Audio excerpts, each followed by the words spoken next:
আল্লাহু আকবার,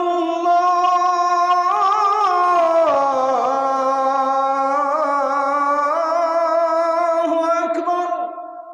সে আল্লাহকে ভয় করতে হবে। এমনিতেই তো আল্লাহর নবী বলেছেন আখিরি জামানা, কিয়ামতের আগে শেষ জামানা হবে ফিতনার জামানা। চতুর্দিকে থাকবে ফিতনার উপকরণ, শয়তানি উপকরণ। আল্লাহর নবী বলেছেন সেই সমাজে নিজের ঈমানকে বাঁচিয়ে রাখা ঠিক ততটা কঠিন হবে কাল কাবিদি আলাল জামর, কয়লার উপরে দাঁড়িয়ে থাকা যতটা কঠিন হবে, আখিরি জামানায় নিজের ঈমানকে বাঁচিয়ে রাখা তার চাইতে আরো কঠিন হবে। আজকে আমার আপনার ঈমানকে ধ্বংস করার জন্য হাতের মধ্যে, পকেটের মধ্যে থাকা এই মোবাইল ফোনের অপব্যবহারই যথেষ্ট। এই জন্য যুবকদেরকে বলবো, মোবাইলের অপব্যবহার থেকে বেঁচে থাকতে হবে। পাপাচার, জিনা, ব্যভিচার যখন বেড়ে যায়, ভূমিকম্পের গজব যিনি দেন, জোরে বলেন তিনি কে? বলছিলাম ইসরাফিল আলাইহিস সালামের সিংহার ফুৎকারের কথা। তিনি যখন সিংহায় প্রথমবার ফুৎকার দিবেন, সারা পৃথিবীতে এক যুগে এক ভয়াবহ ভূমিকম্প আরম্ভ হবে। রব্বুল আলামিন কোরআনে কারীমের 22 নম্বর সূরা সূরাতুল হাজের প্রথম আয়াতের জন্য বলছেন, ইয়া আইয়ুহান নাসুত্তাকু ربكم إن زلزلة الساعة شيء عظيم। আল্লাহ তাআলা বলছেন, হে মানব জাতি, তোমরা তোমাদের রবকে ভয় করো, যেই রবের হুকুমে একদিন এমন এক জালজালা হবে। ইন্না জালজালাতাস সাআতি শাইউন আযীম, নিশ্চয়ই কিয়ামতের সেই ভূকম্পন হবে এক মারাত্মক ভূকম্পন। এমন একটা ভূমিকম্প হবে, সেই ভূমিকম্পের ফলে এই যে জমিনের উপরে আমরা পাহাড় পর্বত দেখি, আমার বাড়ি তো সিলেটে, সিলেট হলো পাহাড়ি এলাকা, বড় বড় পাহাড় দেখা যায়। ইসরাফিল আলাইহিস সালামের সিংহার ফুৎকারের পরে পাহাড়গুলোর অবস্থা কি হবে আল্লাহ বলছেন, ফাইদা নুফিখা ফিস সূরি নাফখাতুন ওয়াহিদা ওয়া হুমিলাতিল আরদু ওয়াল জিবালু ফাদুক্কাতা দাক্কাতান ওয়াহিদা ফায়াউমাইযিন ওয়াকাআতিল ওয়াকিআ। যখন সিংহার মধ্যে ফুৎকার দেওয়া হবে, ওয়া হুমিলাতিল আরদু ওয়াল জিবালু ফাদুক্কাতা দাক্কাতান ওয়াহিদা, পাহাড় সহ জমিনকে উপরে উঠায় একটা আছাড় মেরে সবকিছুকে চূর্ণ বিচূর্ণ করে দেওয়া হবে। অন্য আয়াতে বলেছেন, যখন ভূকম্পনের ফলে পাহাড়কে উপরে উঠায় একটা আছাড় দেওয়া হবে, পাহাড় কি করে ধ্বংস হবে আল্লাহ বলছেন কোরআনে কারীমের 73 নম্বর সূরা সূরাতুল মুজাম্মিলের 14 নম্বর আয়াতে আল্লাহ বলেছেন, ইয়াউমা তারজুফুল আরদু ওয়াল জিবালু ওয়া কানাতিল জিবালু কাসীবাম মাহিলা, পাহাড়গুলো বালুর মতো উড়ে যাবে। বৈশাখ মাসে যখন প্রচন্ড বেগে বাতাস আসে, বাতাসে যেমন ধুলা বালু উড়ে যায়, বিরাট বিরাট পাহাড়গুলোকে আল্লাহ উপরে উঠায়া যখন একটা আছাড় মারবেন, পাহাড়গুলো তখন বালুর মতো উড়ে যেতে থাকবে। আমাদের পরিচিত একটা সূরা কোরআনে আছে, সেই সূরার নাম সূরাতুল কারিয়া। সেই সূরার মধ্যে আল্লাহ পাহাড়ের অবস্থা এভাবে বলেছেন, ওয়া তাকুনুল জিবালু কালইহনিল মানফুশ, পাহাড়গুলো ধুনা তুলার মতো উড়ে যেতে থাকবে। আসমানের অবস্থা কি হবে আল্লাহ বলছেন, ইদাস সামাউন ফাতারাত ওয়া ইদাল কাওয়াকিবুন তাসারাত ওয়া ইদাল বিহারু ফুজ্জিরাত ওয়া ইদাল কুবুরু বু'থিরাত আলিমাত নাফসুম মা কদ্দামাত ওয়া আখখারাত। আসমান ফেটে যাবে, আকাশগুলো দীর্ণ বিদীর্ণ হয়ে যাবে, কিতাবের পৃষ্ঠার মতো সবগুলো আসমানকে গুটিয়ে ফেলে আল্লাহ তার কুদরতি ডান হাতে নিয়ে ফেলবেন। নক্ষত্রগুলো খসে খসে পড়ে যেতে থাকবে, সাগরের মধ্যে আগুন ধরিয়ে দেওয়া হবে। এরপরে ইসরাফিল আলাইহিস সালামের সিংহার ফুৎকারের ফলে যা কিছু পৃথিবীতে আছে সবকিছু লন্ডভন্ড, চূর্ণ বিচূর্ণ, মেসাকার হয়ে যাবে। সবকিছু যখন শেষ হয়ে যাবে আল্লাহ তাআলা তখন নিজেই প্রশ্ন করবেন, ইয়া দুনিয়া, হে দুনিয়া, আইনা জিবালুক, তোর বুকের উপরে থাকা পাহাড়গুলো কোথায়? আইনা আনহারুক, তোর বুকের উপরে বহমান থাকা নদ নদী ঝর্ণাগুলো কোথায়? আইনাল জব্বারিন, আইনাল মুতাকাব্বিরিন, কোথায় সেই স্বৈরাচারেরা, কোথায় সেই জালেমেরা যারা মানুষের উপরে জুলুম করতো আর অহংকার করে দুনিয়ায় চলতো? আল্লাহ প্রশ্ন করবেন, কেউই জবাব দেওয়ার থাকবে না, কারণ তখন তো আল্লাহ ছাড়া কেউ থাকবে না। এজন্য আল্লাহ বলেছেন, কুল্লু মান আলাইহা ফান, সবকিছু ফান হয়ে যাবে। ওয়ায়াবকা ওয়াজহু রাব্বিকা যুল জালালি ওয়াল ইকরাম, কেবলমাত্র একজন মহান সত্তা থাকবেন, যিনি থাকবেন, জোরে বলেন তিনি কে? সবকিছু শেষ হয়ে গেল, ধ্বংস হয়ে গেল, পাহাড় নাই, নদী নাই, সাগর নাই, খাল বিল নাই, পশু পাখি নাই, মানুষ নাই, সবকিছু ধ্বংস হয়ে গেল। আল্লাহ এবার ইসরাফিলকে বলবেন, ইসরাফিল তুমি আবার দ্বিতীয়বার সিংহায় আর একটা ফুৎকার দাও। ইসরাফিল আলাইহিস সালাম এবার দ্বিতীয়বার সিংহায় ফুৎকার মারবেন। দ্বিতীয়বার সিংহায় ফুৎকার দেওয়ার ফলে অবস্থা কি হবে? আল্লাহ তাআলা কোরআনে কারিমে বললেন, সুম্মা নুফিখা ফীহি উখরা ফাইদা হুম কিয়ামুন ইয়ানযুরুন।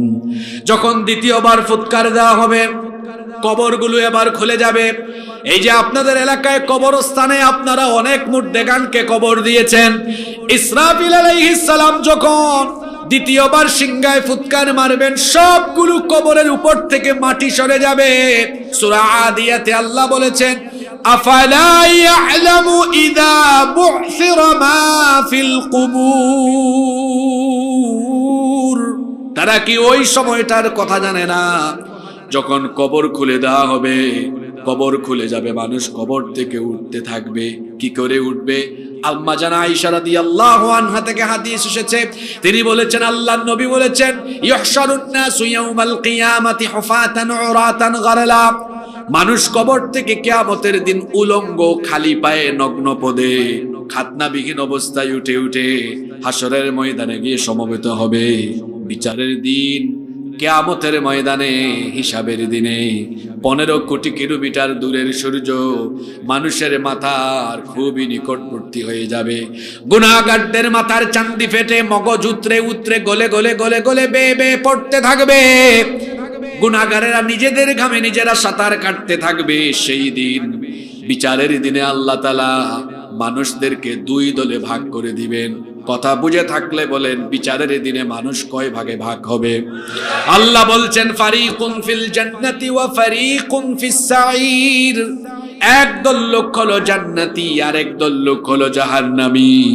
বলেন তো এই 2 দলের পরিণতি সমান নাকি? রব্বুল আলামিন কোরআনুল কারীমের 59 নম্বর সূরা সূরাতুল হাশরের 20 নম্বর আয়াতে বলছেন, লা ইয়াস্তাবি আসহাবুন নারি ওয়া আসহাবুল জান্নাহ, আসহাবুল জান্নাতি হুমুল ফাইজুন। জান্নাত আর জাহান্নামের অধিবাসীরা সমান নয়। জান্নাতি যারা, সফল কাম হলো তারা। তাহলে বোঝা গেল কিয়ামতের দিন এত দলাদলি থাকবে না। কিয়ামতের দিন দল হবে কয়টা? পুরুষ মানুষের মতো জবাব দেন, কিয়ামতের দিন দল হবে কয়টা? একটা হলো জান্নাতি আর একটা হলো জাহান্নামী দল। এই 2 দলে মানুষ বিভক্ত হয়ে যাবে।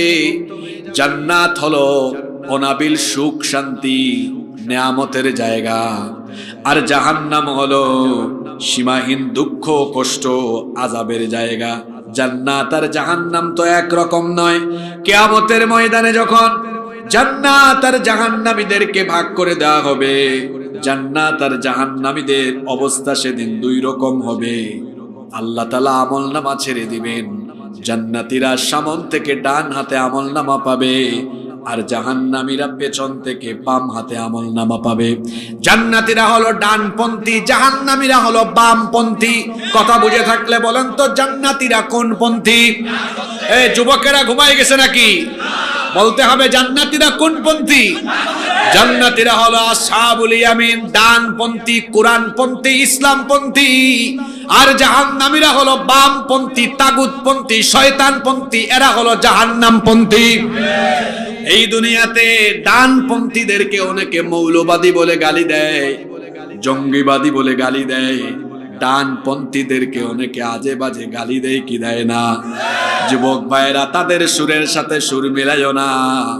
মৌলবাদী, জঙ্গিবাদী বলে আলেমদেরকে গালিগালাজ করা যাবে, কারণ কোরআনের পথ, হাদিসের পথ, ইসলামের পথ হলো ডান পথ। এই পথ হলো সরল পথ, এটাই সঠিক পথ, এটা মুক্তির পথ, এটাই জান্নাতের পথ বলেছেন কে? এই জন্য বামপন্থী যারা আছে, তাগুতপন্থী যারা আছে, যারা আল্লাহর কোরআনের আইনের পরিবর্তে মানুষের আইনকে প্রায়োরিটি দিয়ে, যারা তাগুতকে তাদের নেতা নেত্রী বানিয়ে বাম পথ, জান্নাতের পথ বাদ দিয়ে ভিন্ন পথ তালাশ করেছে, তাদের সাথে আমাদের কোনো সম্পর্ক। আমরা যারা কোরআনের পথে চলি, আমাদেরকে মাঝে মাঝে গালি দেয় জঙ্গিবাদী। অথচ জঙ্গিবাদের সাথে কি ইসলামের কোনো সম্পর্ক আছে?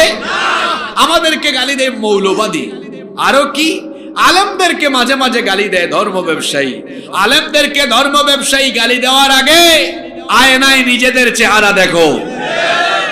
এদেশে কোনো আলেমকে আপনি কোটি কোটি টাকা দিয়ে, অথবা যদি বলেন আপনাকে এমপি বানায় দিব, শর্ত হলো আপনি টুপি, জুব্বা, পাঞ্জাবি এগুলো ছেড়ে শার্ট প্যান্ট পরে হাঁটবেন আর দাড়ি ফেলে দিয়ে ক্লিন শেভ করে ফেলবেন। আপনাদের কি মনে হয় এদেশের কোনো আলেম এটা করবে? কিন্তু আমাদেরকে যারা ধর্ম ব্যবসায়ী বলে, ওদেরকে যদি আপনি বলেন ভাই সাহেব আপনি একটু শার্ট প্যান্ট খুলে ইলেকশনের টাইম একটু পাঞ্জাবি টুপি পরিধান করেন, টুপি এমন ভাবে লাগাবে ঘুমের টাইমেও খুলবে না। আমাদেরকে যারা ধর্ম ব্যবসায়ী বলে, ওদের অবস্থা হলো এমন, ওরে যদি বলেন ভাই সাহেব সামনে ইলেকশন, দয়া করে নামাজটা ছাইরেন না, দাড়িটাও রেখে দেন, কাইটেন না, তখন কিন্তু দাড়িও লম্বা হয়। আর নামাজ তখন 5 ওয়াক্ত না, 7-8 ওয়াক্ত হয়। আপনারা বলবেন হুজুর 7-8 ওয়াক্ত হয় কেমনে? দেখবেন গ্রামের মসজিদগুলোতে এশার নামাজ একটু আগে হয়। আর আপনি যখন পৌরসভায় যাবেন, বাজারের কেন্দ্রীয় মসজিদে যাবেন, ওখানে দেখবেন নামাজ আরো 15-20 মিনিট বা 30 মিনিট পরে হয়, কি হয় না বলেন? তো এক ক্যান্ডিডেট আসছিল গ্রামে গণসংযোগ করতে, এশার নামাজের আজান হয়েছে, সবাইকে নিয়ে নামাজে গিয়েছে। আমার দেশে ইলেকশন আসলে নামাজই বাড়ে। তো যখন গ্রামের মসজিদে নামাজ শেষ হয়েছে, বাজারে ঢুকেছে, কেন্দ্রীয় মসজিদে আজান হয়েছে। এখন সাঙ্গপাঙ্গরা বলে লিডার এখানে তো আজান হয়েছে এখনো, চুপচাপ থাকো, আবার গিয়ে ওযু করো। কয় লিডার একটু আগে না নামাজ পড়লেন? কয় একদম চুপ বেটা, এখন ইলেকশনের টাইম, যতবার সুযোগ পাবি ততবার নামাজ পড়বি। আপনাদেরকে হাসানোর জন্য বলি না, এরকম আছে না নাই? আলেমদেরকে যারা ধর্ম ব্যবসায়ী বলে গালি দেয়, আলেমরা কখনো ক্ষমতার জন্য, টাকার জন্য লেবাস পাল্টায় না, সুরত পাল্টায় না, বরং ক্ষমতার জন্য, নেতৃত্বের জন্য, ভোটের নেশায়, ক্ষমতার আশায় যারা লেবাস পাল্টায়, সুরত পাল্টায়, টুপি লাগায়, দাড়ি রাখে, ওরাই হলো প্রকৃত ধর্ম ব্যবসায়ী।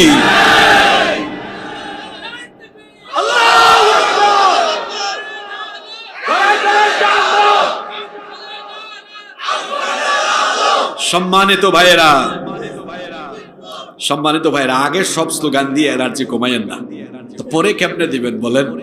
আপনারা এমনি বড় এনার্জেটিক, গত বছরের কথা আমার মনে আছে। আজকে কি এনার্জি থাকবে নাকি? মাশাআল্লাহ, আল্লাহ কবুল করেন। এমনিতেই নাঙ্গলকোট, লাকসাম এটা অন্যরকম এক এলাকা, যে আলেমদেরকে বলতে শোনা যায় এই অঞ্চলের মাটি, প্রতিটি ইঞ্চি মাটি হলো ইসলামের ঘাঁটি।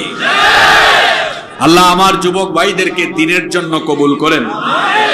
আমি বলছিলাম জান্নাত আর জাহান্নাম একরকম নয়। এই দুই দলের কথাবার্তাও আলাদা, কাজও আলাদা, চলাফেরাও, এদের কথাবার্তা একরকম নয়। জান্নাতীরা কথা বললে বিনয়ের সাথে কথা বলে, মার্জিত ভাষায় কথা বলে। জাহান্নামীরা তারা আবার অসংলগ্ন কথাবার্তা বলে। জাহান্নামীদের মুখের ভাষা একরকম, জান্নাতীদের মুখের ভাষা হলো আরেক রকম। জান্নাতীদের চরিত্র একরকম, জাহান্নামীদের চরিত্র জান্নাতীদেরকে আজানের টাইমে মসজিদে দেখা যায়, আর জাহান্নামীদেরকে আজানের টাইমে শয়তানের সাথে অন্য জায়গায় দেখা যায়। জান্নাতীরা কোরআন নিয়ে থাকে, জান্নাতীদের বন্ধু হলো কোরআন, আর জাহান্নামীরা থাকে গান আর বাজনা নিয়ে। তাহলে বলেন তো জান্নাত আর জাহান্নামীদের খাসলত, চলাফেরা, স্বভাব চরিত্র কি একরকম নাকি? দুই দলের স্বভাব যেমন ভিন্ন রকম, ঠিক তেমনি ভাবে দুইটা জায়গা জান্নাত আর জাহান্নাম, দুইটা জায়গার পরিবেশও ভিন্ন রকম। আসেন জান্নাতের পরিবেশ কেমন আর জাহান্নামের পরিবেশ কেমন আমরা জেনে নেই। জান্নাতের পরিবেশটা হলো এমন, আমরা সবাই জান্নাতে যেতে চাই কি চাই না? যে আওয়াজে বললেন মনে হয় না আগ্রহ আছে, জুড়ে বলেন তো জান্নাতে যেতে চাই কি চাই না? তো যে জান্নাতে যাওয়ার জন্য আপনারা হাত তুলে এত জুড়ে চিৎকার মারলেন, সেই জান্নাত আল্লাহ আপনাদের জন্য কত বিশাল করে বানিয়েছেন শুনেন। আপনাদের মাহফিলে আসার সময় রাস্তায় কয়েকটা বাড়ি দেখলাম, বিশাল বিশাল গেট, বিশাল বড় বাউন্ডারি। অনুমান করলাম হয়তো এখানে 20 শতক 30 শতক, অথবা বাংলাদেশে অনেক বাড়ি আছে 2 বিঘা 3 বিঘা 30 বিঘা 40 বিঘার উপরে। এই রকম বড় বড় বিশাল বিশাল বাড়ি আছে না নাই? এখন জান্নাতে আল্লাহ যে আপনাদের জন্য বাড়ি বানিয়েছেন, সেই বাড়িগুলো বা জান্নাতের অট্টালিকাগুলো, সেই জান্নাত কি এত ছোটখাটো হবে নাকি? তাহলে আমরা বললাম আল্লাহ আপনি আমাদের জন্য কেমন জান্নাত বানিয়েছেন বলেন, এর বিশালতা কেমন, আয়তন কেমন? আল্লাহ তাআলা কোরআনে কারীমের 3 নম্বর সূরা, সূরা আলে ইমরানের 133 নম্বর আয়াতে বলে দিলেন, ওয়াসারিউ ইলা মাগফিরাতিম মির রাব্বিকুম ওয়া জান্নাতিন আরদুহাস সামাওয়াতু ওয়াল আরদু উইদ্দাত লিল মুত্তাকিন। তোমরা তোমাদের রবের ক্ষমা আর সেই জান্নাতের দিকে দ্রুত গতিতে ধাবমান হও, যেই জান্নাতকে আল্লাহ তাআলা তোমাদের জন্য এত বিশাল করে বানিয়েছেন। একটা আসমান নয়, আল্লাহর শব্দ চয়নের নমুনা দেখেন। সামাওয়াত, আল্লাহ বলছেন আকাশসমূহ আর জমিনের বিশালতা যত, এক একটা জান্নাতের বিশালতা তার থেকে আরো বড়। যেভাবে সুবহানাল্লাহ কইলেন, আমার মনে হয় আপনারা এই আয়তনের জান্নাত পেয়ে খুশি না বেজার? আমরা খুশি না বেজার? শুনেন শুনেন, এক একটা জান্নাত কত বড়। আল্লাহর নবী বলেছেন একেবারে সর্বশেষ পর্যায়ে যেই লোকটা জান্নাতে ঢুকবে, একেবারে লাস্ট প্যাসেঞ্জার যে হবে, যাকে আল্লাহ সব শেষে নিয়ে জান্নাতে ঢুকাবেন, যেই লোকটা হবে একেবারে লোয়ার ক্লাসের, সর্বনিম্ন মর্যাদার জান্নাতি, ওই লোকটাকেও আল্লাহ এমন জান্নাত দিবেন। ওই লোকটার কথা হাদিসে এসেছে এভাবে, আল্লাহ তাআলা ওই লোকটাকে জাহান্নামে বহু বছর পুরানোর পরে তারপরে বের করবেন। আল্লাহ বলবেন, বান্দারে আমি যদি তোকে জাহান্নাম থেকে বের করি তুই খুশি না বেজার? সে বলবে, আল্লাহ জাহান্নাম থেকে আমারে একটু খালি বের করে দাও, আমি খুশি হয়ে যাব। জাহান্নাম থেকে যখন বের করা হবে, জান্নাতের দিকে তাকিয়ে দেখবে কি বিশাল নেয়ামতের মধ্যে জান্নাতীরা আছে। সে বলবে, মাবুদ তুমি একটা বার আমাকে জান্নাতের গেট পর্যন্ত নিয়ে যাও। লম্বা ঘটনা সংক্ষেপে বলছি, জান্নাতের গেটেও নেওয়া হবে, জান্নাতের ভেতরেও ঢুকানো হবে। ঢুকার পরে ওই ব্যক্তি বলবে, আল্লাহ তুমি দয়া করে জান্নাতের ভেতরে এনেছো, আমার দয়া করে আর বের করিও না, অন্তত গেটের কাছে থাকার একটা জায়গা দিয়ে দাও। আল্লাহ বলবেন, বান্দারে শোন, আমি যদি তোরে দুনিয়ায় থাকার সময়, তুই যে দুনিয়ায় ছিলে, দুনিয়ার মতো যদি আরো 10টা দুনিয়ার সমান বিশালতা জান্নাত দেই, তুই খুশি না বেজার? সে বলবে, আল্লাহ এত বড় লাগবে না, শুধু গেটের কাছে থাকতে জায়গা দাও।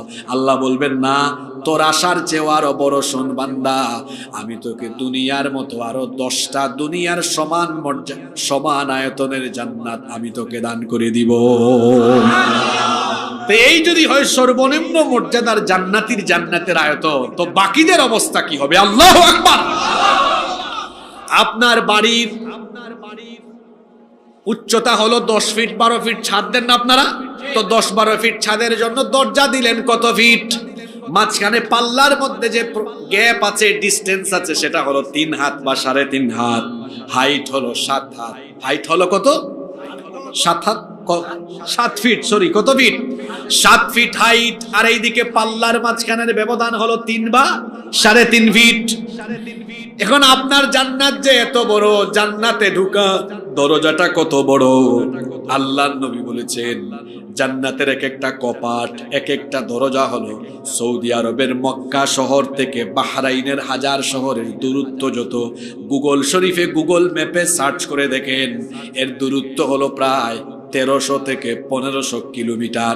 তার মানে আপনার বাড়ির দুই পাল্লার মাঝখানে যে 3.5 ফুট জায়গা আছে, জান্নাতের সেই দরজাটা এমন নয়, বরং আল্লাহ নবী বলেছেন এর মাঝখানের দূরত্ব হলো প্রায় 1500 কিলোমিটারের সমান। এই রকম বিশাল জান্নাত। বাহিরে আজকে শীত আছে, বৈশাখ জ্যৈষ্ঠ মাসে গরম লাগে, এই রকম গরম আর ঠান্ডা থাকলে জান্নাতের সব ফুর্তি তো শেষ হয়ে যাবে। এজন্য আল্লাহ বলছেন বান্দারে শোনো, আমি জান্নাতকে তোমাদের ফুর্তি করার জন্য এমন এনভায়রনমেন্ট দিয়ে জান্নাতকে সাজিয়েছি, লা ইয়ারাউনা ফিহা শামসান ওয়ালা জামহারিরা।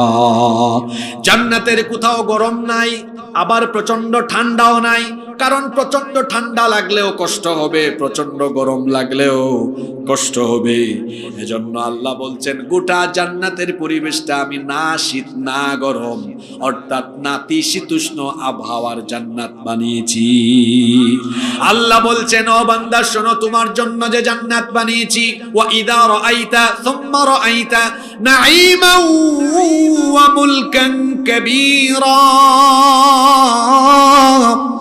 তুমি যেদিকেই তাকাবে আবার দেখো, আবার তাকাও, যেখানেই দেখবে যেখানেই তাকাবে শুধু তুমি নেয়ামত দেখবে, নেয়ামত দেখবে, নেয়ামত দেখবে। তো নেয়ামত দিয়ে এই জান্নাতকে যিনি বানিয়েছেন, গলার আওয়াজ বড় করে বলেন তিনি কে? এই জান্নাতের অট্টালিকা, জান্নাতের দালান কোঠাগুলো কি আপনাদের নাঙ্গলকোটের বিল্ডিং এর মতো হবে নাকি? তাহলে সেগুলো কেমন হবে? সবচাইতে বেশি হাদিস যে সাহাবী বর্ণনা করেছেন, সেই সাহাবীর নাম হলো আবু হুরায়রা রাদিয়াল্লাহু আনহু। তিনি এই হাদিসটি বর্ণনা করেছেন।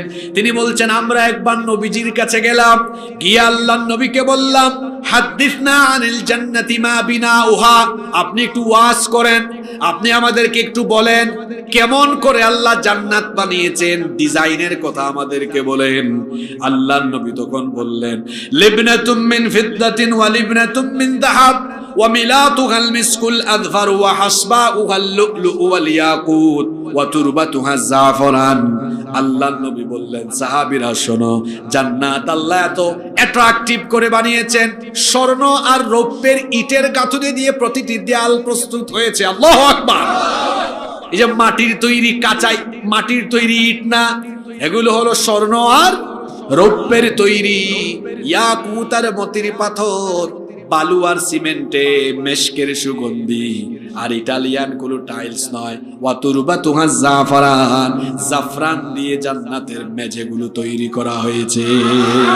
বলেন তো দেখি দুনিয়ার কোনো ডিজাইনের সাথে জান্নাতের বিল্ডিং এর ডিজাইনের কোনো মিল আছে নাকি? এরপরে জান্নাতীরা জান্নাতে যখন ঢুকবে, ফেরেশতারা যখন ঢুকাবে, ঢুকানোর সময় তো ফেরেশতারা অভিবাদন জানাবে। জান্নাতীদেরকে কি করে জান্নাতে ঢুকানো হবে? একটু আগে আপনারা আমারে ফুলের তুরা দিলেন, এজন্য আপনাদেরকে আমি ধন্যবাদ জানাচ্ছি, কৃতজ্ঞতা জানাচ্ছি। আপনারা যেদিন জান্নাতে যাবেন, কেমনে আপনাদেরকে জান্নাতে ঢুকানো হবে সেই চিত্র তো ভিন্ন রকম, সেটা তো বড় আশ্চর্যজনক।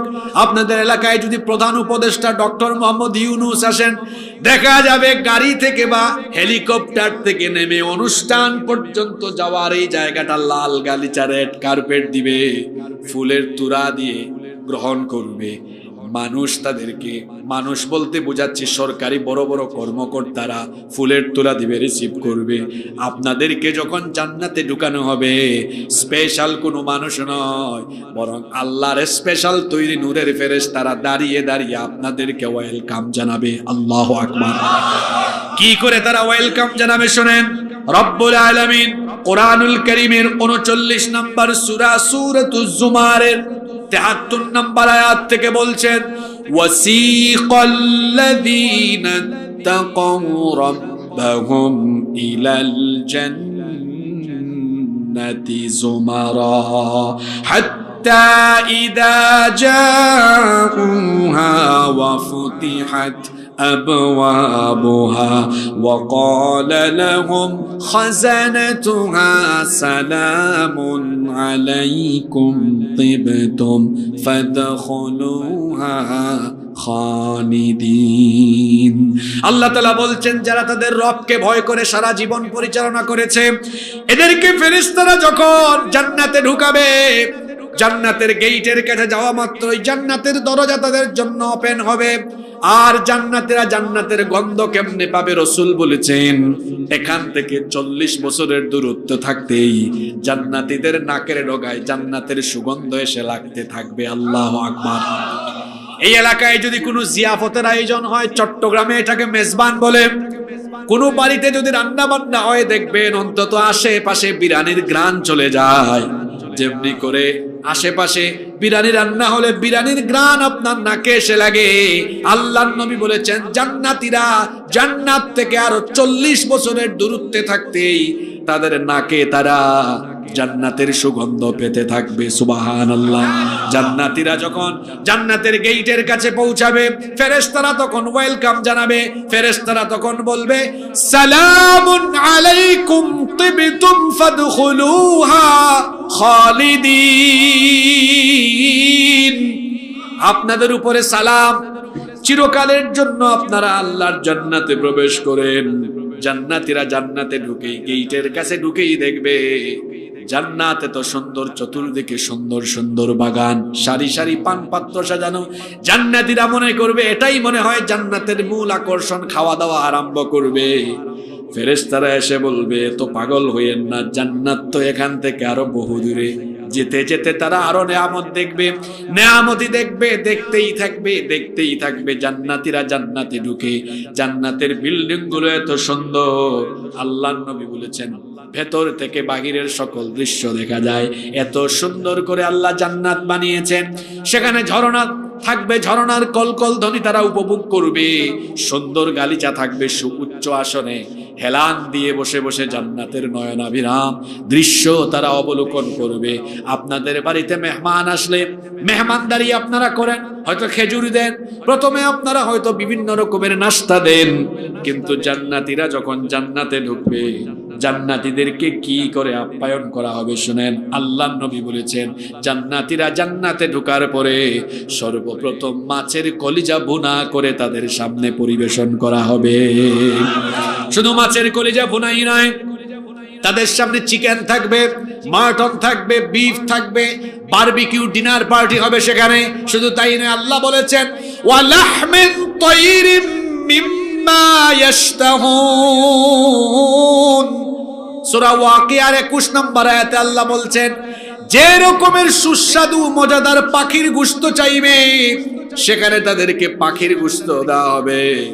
পাখির গোশতের কথা শুনে অনেকের জিহ্বায় পানি চলে আসছে। চিন্তা কইরেন না, এই সব নিয়ামত জান্নাতে রেখেছেন তিনি কে? এক রকমের ফর্মুলা থাকবে। আল্লাহ বলেছেন লাহুম ফিহা ফাকিহাতুন ওয়া লাহুম মা ইয়াদদাউন। বিভিন্ন রকমের ফলমূল থাকবে, যা চাইবে। এখানে একটা আশ্চর্যজনক বিষয় হলো মাঝে মাঝে রেস্টুরেন্টে আপনারা খাবার খেতে যান, বলেন তো অর্ডার দিলে সাথে সাথে খাবার পাওয়া যায় নাকি? অন্তত 5-10 মিনিট অপেক্ষা করা লাগে।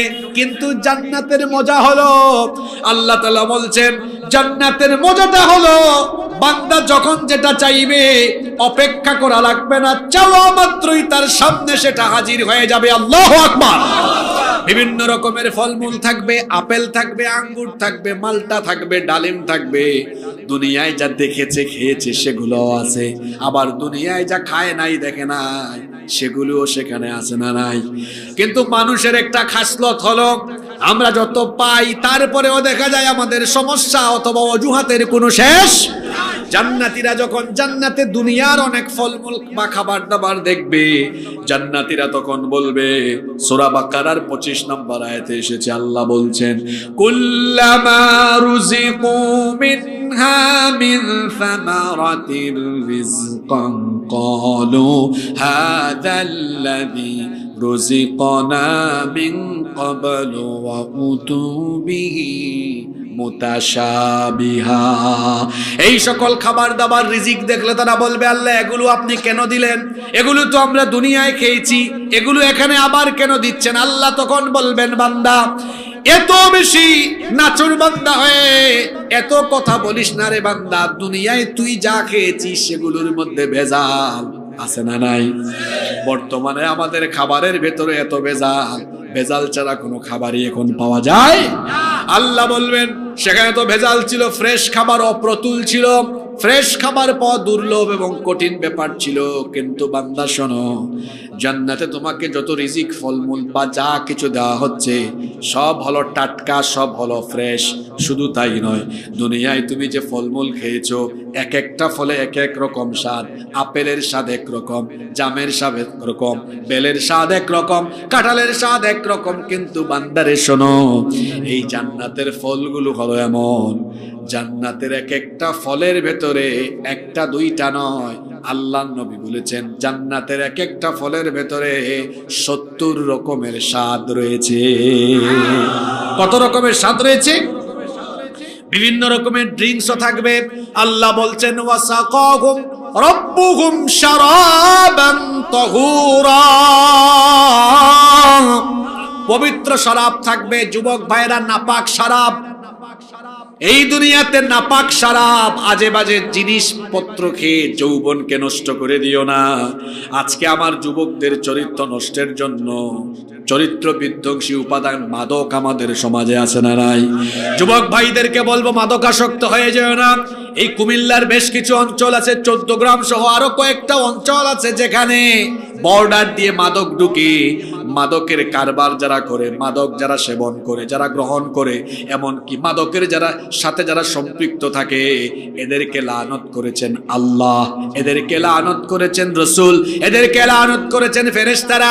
এজন্য যুবকদেরকে বলবো খবরদার, গাঁজা, মদ, ইয়াবা, আফিম, ফেন্সিডিল সহ কোন রকমের মাদকের সাথে সম্পৃক্ত হয়ে নিজের যৌবনকে, জীবনটাকে নষ্ট করে দিও না। দুনিয়ায় যদি এই নাপাক জিনিস থেকে নিজের জীবনকে, যৌবনকে হেফাজত করা যায়, তাহলে জান্নাতে যদি পবিত্র শরাব দিবেন, জোরে বলেন তিনি কে? এক দুই রকমের শরাব নয়। দেখেন আল্লাহ কি বলছেন, আল্লাহ বলছেন মাসালুল জান্নাতিল্লাতী বুইদাল মুত্তাকুন, মুত্তাকিদের জন্য এমন জান্নাত রেডি করা আছে, ফিহা আনহারুম মিন মাইন গায়রি আসিন, সেখানে তাদের জন্য সুমিষ্ট পানির ঝর্ণা দ্বারা বহমান করা আছে। 1 লিটার 2 লিটার নয়, মিষ্টি পানির ঝর্ণা। এরপরে আল্লাহ বলছেন ওয়া আনহারুম মিন লাবানিল লাম ইয়াতাগায়্যার তা'মুহু, দুধের ঝর্ণা, এমন দুধ যেই দুধের স্বাদ কখনো নষ্ট হয় না। আপনার বাড়ির গাভীর দুধ আজকে দোহন করে আজকে যদি না খান, বলেন তো আগামীকাল সেটা দুধ থাকবে নাকি? স্বাদ নষ্ট হয়ে যায়, দধি হয়ে যায়, এরপরে সেখান থেকে আবার ঘি হয়ে যায়, মাখন হয়ে যায়। কিন্তু আল্লাহ বলেছেন জান্নাতীদের জন্য আমি দুধের এমন এক ঝর্ণা দ্বারা বহমান করে রাখবো, চিরকাল এখানে শুধু দুধের স্বাদই থাকবে। সুবহানাল্লাহ। শুধু তাই নয়, 3 নম্বরে আল্লাহ বলছেন ওয়া আনহারুম মিন খামরিল লাযযাতিল লিশশারিবিন, সেখানে মদের ঝর্ণা থাকবে। আপনারা বলবেন হুজুর মদ তো দুনিয়ায় হারাম, তো জান্নাতে আল্লাহ কেন মদ দিবেন? ভাইরে, দুনিয়ার এটা হলো নাপাক, এটা হলো এমন যেখানের মধ্যে এমন এমন উপাদান দেওয়া যার ফলে মানুষের সেন্সলেস হয়ে যায়, শারীরিক ক্ষতি সাধিত হয়। কিন্তু জান্নাতে আল্লাহ যেটা দিবেন, আল্লাহ বলছেন সেটার কোয়ালিটি হলো এমন, আল্লাহ তাআলা বলছেন লা ফিহা গাউলুন ওয়ালা হুম ইউনজাফুন, এটা পান করলে, সেবন করলে পরে মানুষের শারীরিক কোনো ক্ষতি হবে না, সেন্সলেস হবে না। দুনিয়ায় দেখবেন মানুষ মদ পান করলে বউও চিনে না, মাও চিনে না, সেন্সলেস হয়ে যায় কি যায় না? কিন্তু জান্নাতের এটা হলো পবিত্র, শারীরিক শক্তি বর্ধন করবে, এনার্জি আরো বাড়িয়ে দিবে। এরপরে 4 নম্বরের শরাব হলো আল্লাহ বলছেন ওয়া আনহারুম মিন আসালিম মুসাফফা, স্পেশাল মধুর ঝরনাও থাকবে। এরপরে অন্যান্য আয়াতে আল্লাহ বলেছেন কর্পূরের ফ্লেভার যুক্ত বিভিন্ন রকমের শরাব দেওয়া হবে। জাঞ্জাবিল, আল্লাহ বলছেন আদার মিশ্রণের, আদার ফ্লেভারের এই রকম শরাব তাদেরকে দেওয়া হবে। জান্নাতীরা জান্নাতে খাবার দাবার পানীয় ইচ্ছা মতো গ্রহণ করবে। জান্নাতীদের সেবা করার জন্য আবার খাদেমও থাকবে। কয়জন খাদেম শুনেন, আল্লাহর নবী বলেছেন এক একজন জান্নাতীকে সেবা করার জন্য ৮০,০০০ খাদেম থাকবে। কতজন? আবার এনজয় করার জন্য হুরও দেওয়া হবে। যুবক ভাইয়েরা, দুনিয়ায় জরিনা সকিনার নামক হুর দেখে পাগল হয়ে যায় না। জিনা ব্যভিচারের পথ থেকে নিজেকে বাঁচাও। যুবকদেরকে বলছি, রাস্তাঘাটে অথবা ফেসবুকে জরিনা সকিনা দেখলে পাগল হয়ে যাও না। বিশেষ করে মোবাইলে অনেক যুবকের আসক্ত। আমি আমার কলিজার টুকরা ভাইদেরকে বলি, মোবাইলে কারো চেহারা দেখে পাগল হইও না। কারণ নিজেরাই তো জানো মোবাইলে ইফেক্ট আছে, ইডিট আছে। এই ইডিটার ইফেক্টের ফলে দেখা যায়, দেখবেন কাউকে সোশ্যাল মিডিয়ায় দেখা যায় সাদার সাদা, আর বাস্তবে হলো এই মনিটরের মতো কালা। বলেন এরকম আছে না নাই? আপনি ফেসবুকে যে জরিনাকে দেখেন সাদা, সেই জরিনা বাস্তবে হতে পারে কালা। তবে কালো মানুষই যে খারাপ হয় বিষয়টা এমন নয়। কিন্তু আমি যেটা বোঝাতে চাচ্ছি, অনেক সময় আর্টিফিশিয়াল জিনিস দেখে যুবকেরা পাগল হয়ে যায়। যুবক ভাইদেরকে বলছি, জিনার পথ ছেড়ে দাও, যৌবনের হেফাজত করো। চরিত্র হবে এমন, নিজের চক্ষুকে আমরা পরনারীর দিকে দিব না। কারণ আল্লাহ কোরআনে কারিমে সূরা নূরের মধ্যে বলেছেন, কুল্লিল মুমিনিনা ইয়াগুদ্দু মিন আবসারিহিম। ও নবী, মুমিন পুরুষদেরকে বলেন তারা যেন তাদের চক্ষুকে পরনারী থেকে নিম্নগামী করে রাখে। আমি আমার চক্ষুকে পরনারীর দিকে দিব না, কারণ নবীজি বলেছেন যেই চক্ষু ইচ্ছে করে পরনারীর দিকে যায়, যদি ভুলবশত যায়, তো প্রথমটা এটা শয়তানের নয়, দ্বিতীয় যেটা নজরটা আবার চলে যাবে সেইটা কার নজর? জোরে বলেন, কার নজর? তো শয়তান চাইবে আপনাকে জিনার সাগরে ডুবিয়ে রাখতে। মনে রাখবেন, চক্ষু হলো হৃদয়ের আয়না। মানুষ প্রথমে চক্ষু দিয়ে দেখে, তারপরে হৃদয় দিয়ে কল্পনা করে, এরপরে অ্যাকশনে নামে। এই জন্য আল্লামা ইমাম ইবনে কুরতুবী রহমতুল্লাহি আলাইহির একটা চমৎকার কথা আছে তাফসীরে কুরতুবীর মধ্যে, এটা আমি পড়েছিলাম, আমার বড় ভালো লাগে। খুব সুন্দর কথা তিনি বলেছেন, চক্ষু যেহেতু মানুষের হৃদয়ের আয়না, এই হৃদয়ের আয়নাকে যে হেফাজত করবে, তার হৃদয়কে যিনি পবিত্র রাখবেন তিনি কে? এই কথাটা মিলাবেন যুবক ভাইয়েরা। যাদের চক্ষু নিয়ন্ত্রিত থাকে, যারা আজে বাজে জিনিস দেখে না, আজে বাজে জিনিসের দিকে তাকায় না, এদের অন্তরকে পবিত্র রাখেন কে? এরা গুনাহ থেকে বাঁচতে পারে। এই জন্য যুবক ভাইদেরকে বলবো, কালো সানগ্লাস পরে কারো সানগ্লাসের আড়ালে কি দেখেন? মানুষ তো দেখে না, কিন্তু ইয়ালামু খাইনাতাল আয়ুনি ওয়া মা তুখফিস সুদূর। আমার আল্লাহ বলছেন, বান্দারে তোমার চোখের খেয়ানতের খবর যিনি জানেন তিনি কে? এজন্য যুবক ভাইদেরকে বলবো, দুনিয়ার জরিনা সকিনা থেকে চক্ষু নিয়ন্ত্রণ করেন, জিনা ব্যভিচার থেকে নিজেকে হেফাজত করেন। তাহলে জান্নাতে এমন এমন হুর আল্লাহ তাআলা দিবেন, সেই হুরদের সৌন্দর্য ভাষায় বর্ণনা করা সম্ভব নয়। আল্লাহ বলছেন, দেখেন কেমন কেমন বিশেষণে তাদেরকে বিশেষায়িত করেছেন। আল্লাহ বলছেন, ওয়াজাওয়াজনাহুম বিহুরিন আইন। এখানে তাদের চোখের কথা বলা হয়েছে। দেখবেন যার চোখ সুন্দর, তার চেহারাও সুন্দর। দুই তিনটা জিনিস মানুষের চেহারার সৌন্দর্যকে আরো বেশি ফুটিয়ে তুলে। তার মধ্যে একটা বিষয় হলো চোখ, চোখের ব্রু, নাক, ঠোঁট। এগুলো সুন্দর হলে চেহারাটাও সুন্দর লাগে, আকর্ষণীয় লাগে। কিছু কিছু মানুষ দেখবেন, সে হাসে যখন তার চক্ষু হাসে। কিছু মানুষের চোখ হলো এমন, চোখের দিকে তাকালেই মায়া লাগে, কি লাগে না? আর মেয়ে মানুষের চোখ এমনিতেই সুন্দর করে বানিয়েছেন কে? আল্লাহ বলছেন, শোনো শোনো, ওয়াজাওয়াজনাহুম বিহুরিন আইন। হরিণীর মতো টানা টানা চক্ষু, ডাগর ডাগর চক্ষু বিশিষ্ট হুরদের সাথে আমি তোমাদের বিবাহ দিব।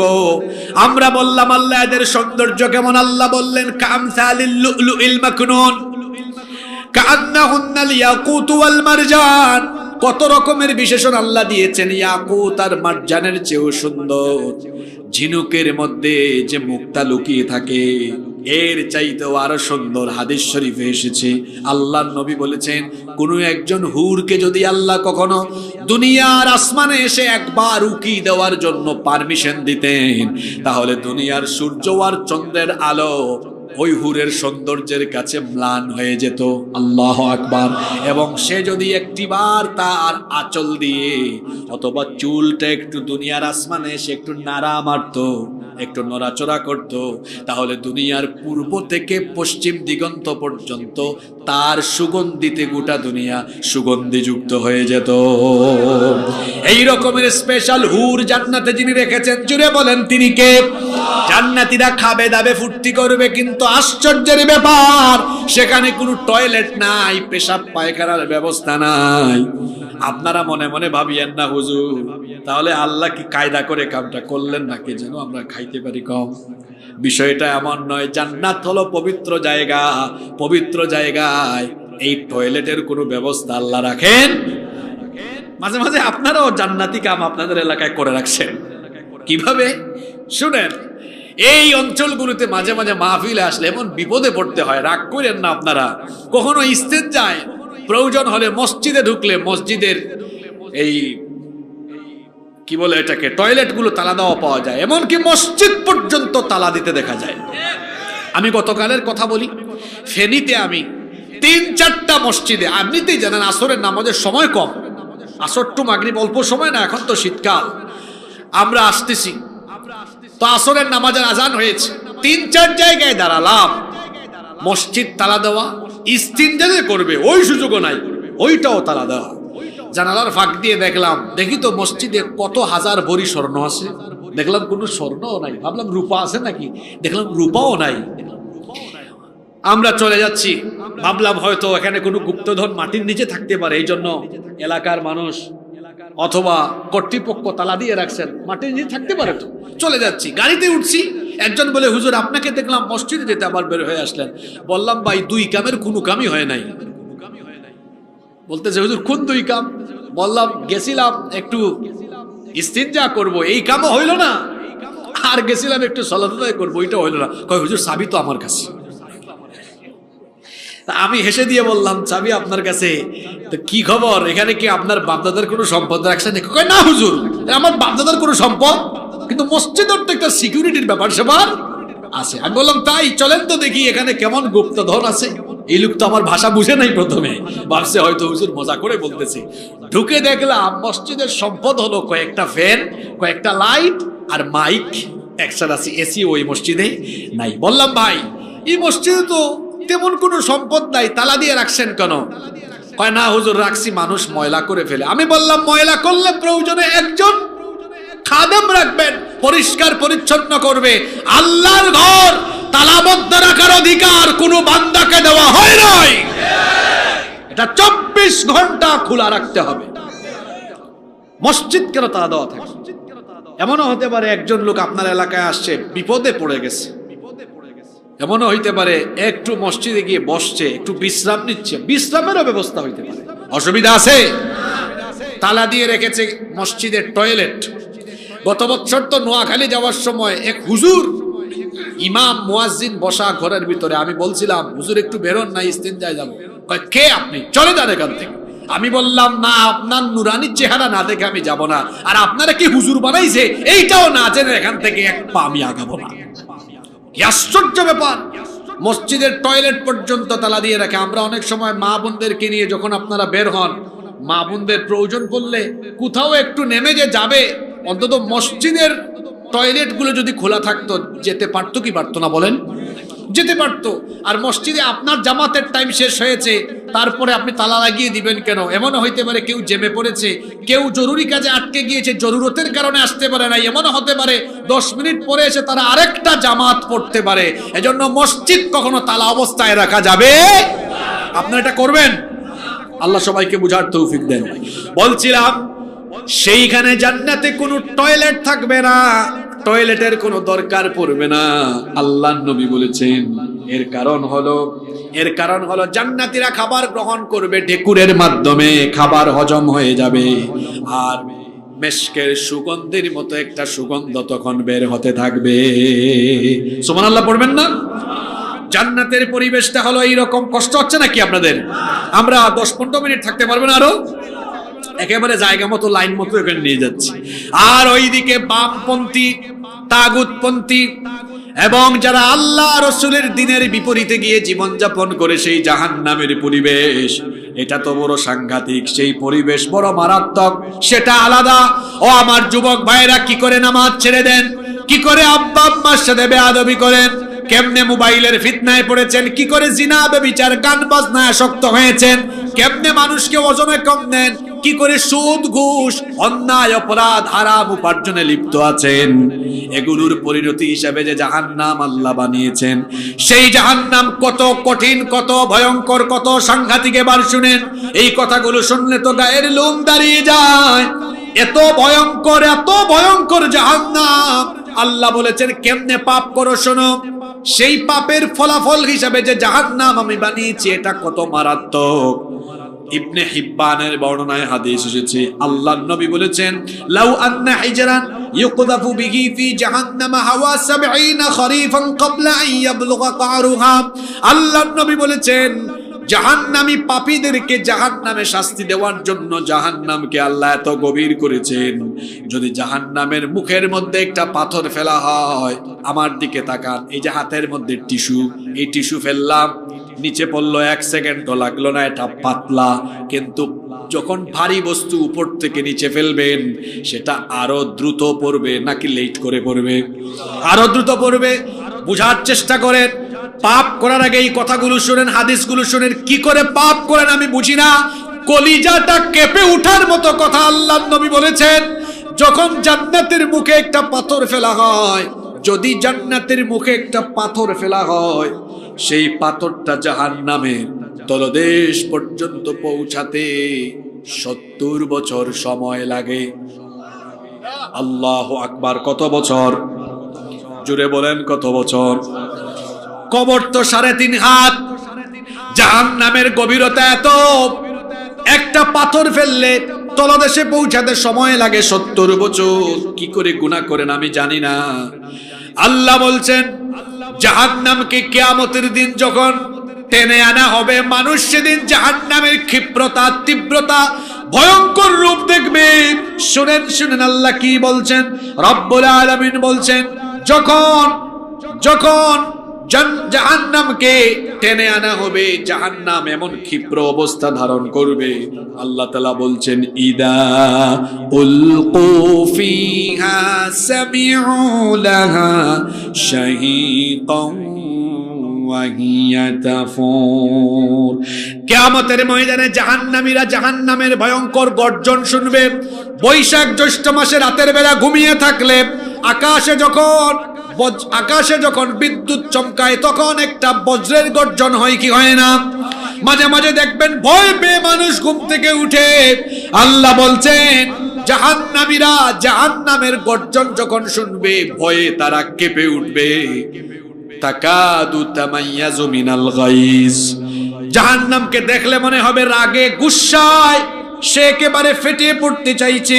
সেই জাহান্নাম এত বেশি মারাত্মক হবে, আল্লাহর নবী বলেছেন, ইউক্তা বিজাহান্নামা ইয়াউমা ইদিল্লাহা ৭০,০০০ জিমাম মা কুল্লি ৭০,০০০ মালাকুন ইয়াজুরুনাহা।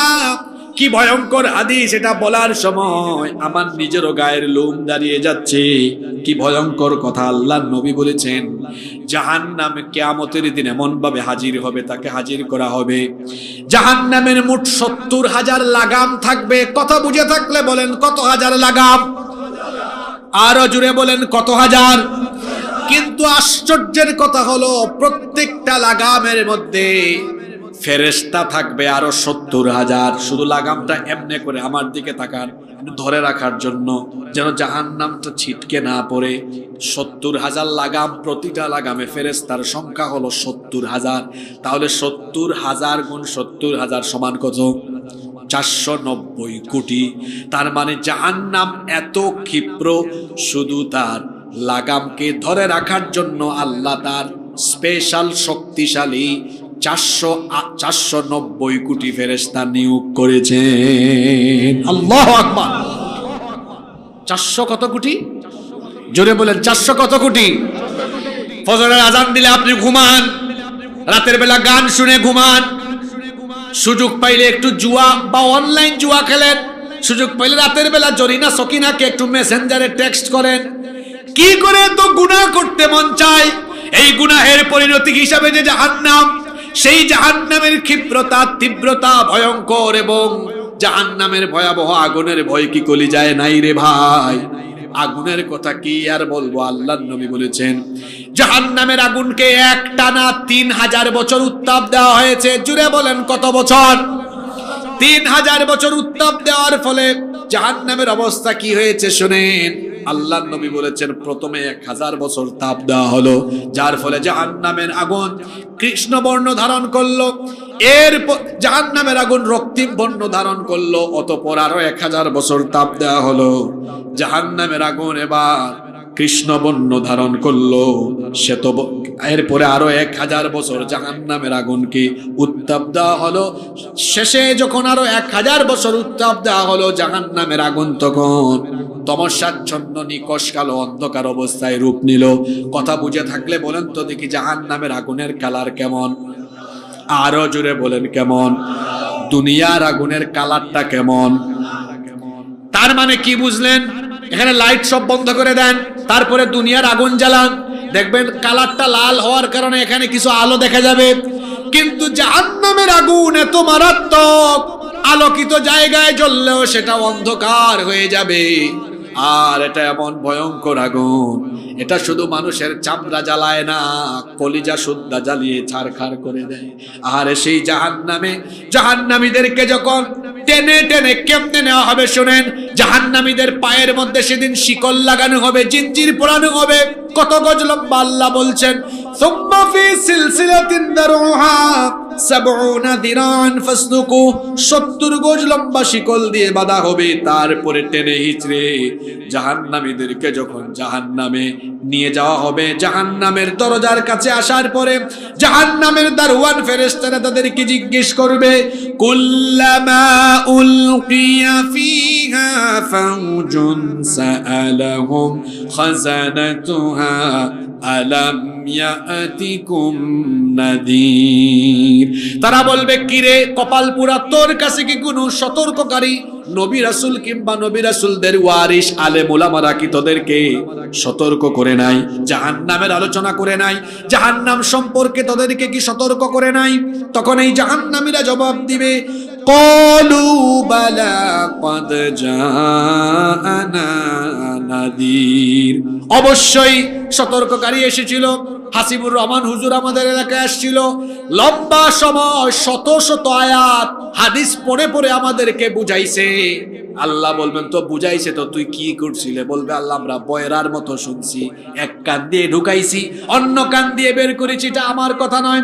তারা বলবে ফাকাযযাবনা, আমরা এগুলো বিশ্বাসই করি নাই, মিথ্যা মনে করতাম। ওয়া কুলনা মা নাযালাল্লাহু মিন শাই, আমরা মনে করতাম আল্লাহ এমন কিছুই নাজিল করেন নাই, এমন কিছুই বানান নাই।